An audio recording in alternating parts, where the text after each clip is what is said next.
Hi, welcome to sunny Hackney.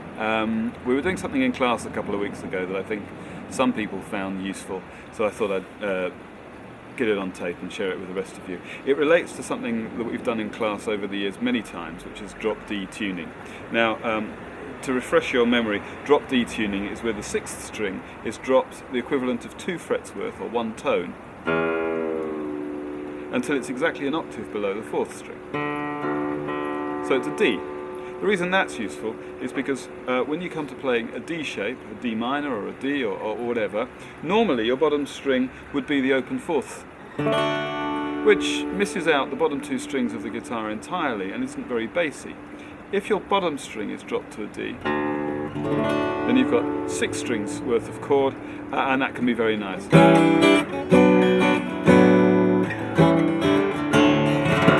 Listen to tracks by people like James Taylor and Don McLean, maybe John Martin, master of drop D tuning, and you get some really nice acoustic styles with the drop D. It's also very useful if you've got the 6th and the 4th an octave apart with this A in the middle. You can get all sorts of drone techniques going.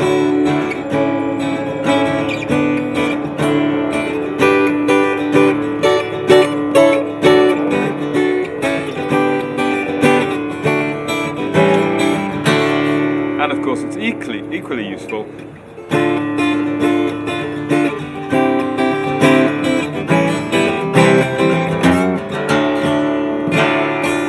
in D minor. Okay, well you get the idea, and you probably remember this.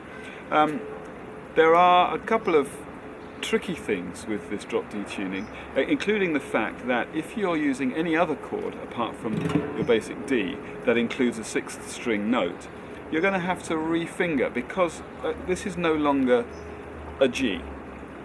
That note there, because the string's been dropped by the equivalent of 2 frets, that comes out as an F. So if you're trying to play a G and you play this shape, you're going to have a G up here, but with an F in the bass, which is no good to anyone.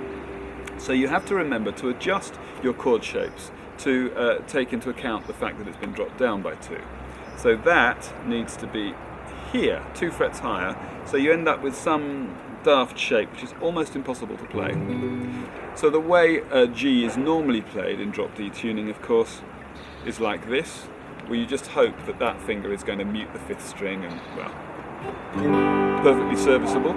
But you have to remember to add 2 frets to any bottom string note. So this is no longer E minor, that's going to be E minor.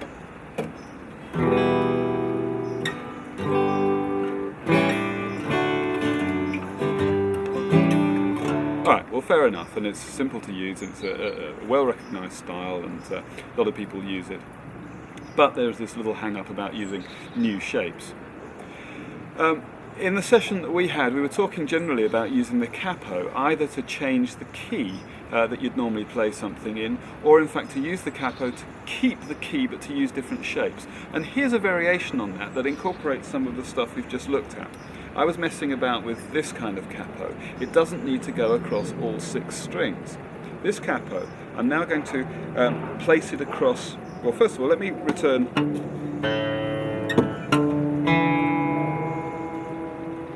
to standard tuning. So I'm now back in standard tuning, drop the capo, and I'm going to put that across the first 5 strings of the guitar only. I don't know if you can see that, but I've got the 6th string still open, and the capos are only across 5 strings. Now, what I've essentially got there is some kind of similar relationship to the one I had with the drop D tuning, because the 6th and 4th strings are an octave apart. So if I play a D shape, I can play it as a 6th string shape, and that's nice. Bear in mind, this isn't actually a D chord at all. D shape raised 2 frets because of the capo, so it becomes an E. So I've got an open 6th string E shape. Well, there you go. Now why is that in any way more useful than having a drop D? Well, here's the thing. I no longer need to rethink common chord shapes like G and D over F sharp. Look, here's G, and hopefully you can see that because of the capo and because the 6th string is fingered, I've kept the same shape I would normally have for G and just playing it 2 frets higher.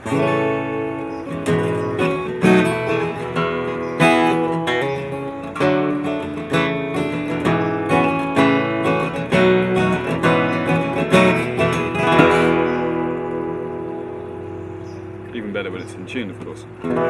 Okay, so the idea is, by using the capo here only across these 5 strings, I've kept the same relationship with the bottom string that I would have, more or less, for a drop D tuning, but without having to rethink the G chord particularly, and other chords that I might play down here. That's the idea. There are pros and cons of this too, of course. The particular problem comes with E minor. E minor, because it's got an open string, I now need to finger it here. That's a faff. It's not impossible. And if you had a D sharp in the bass somewhere, well, that I don't really know how you'd, I can't even, there you go. You actually need 5 fingers for that. But that's a rare occasion. E minor is something that you'd want to play. Maybe you just learn to play it like that. And this way then, you've got the best of a drop D tuning without having to rethink, in particular, the G shape. Last thing to say is remember that whatever you're playing here is 2 frets higher than you think it is. So of course this isn't a G, it's an A. This isn't a B minor, it's a C sharp minor. This isn't an A7, it's a B7. But you can use any old bar chord that you would normally use. Okay, that's an F sharp 7. In fact, it's a G sharp 7. But any 6-string bar chord that you would use, you can use your normal shape. And if you've played drop D tuning, you'll know generally it's really difficult to incorporate bar chords into that. So that will free you up a bit. Okay, well there you are. It's a kind of alternative to drop D tuning using capo across only 5 strings. I hope that was useful. If you didn't understand, I apologise, but drop me a line and I'll see if I can elucidate. Alright, thanks for watching. See you soon. Bye.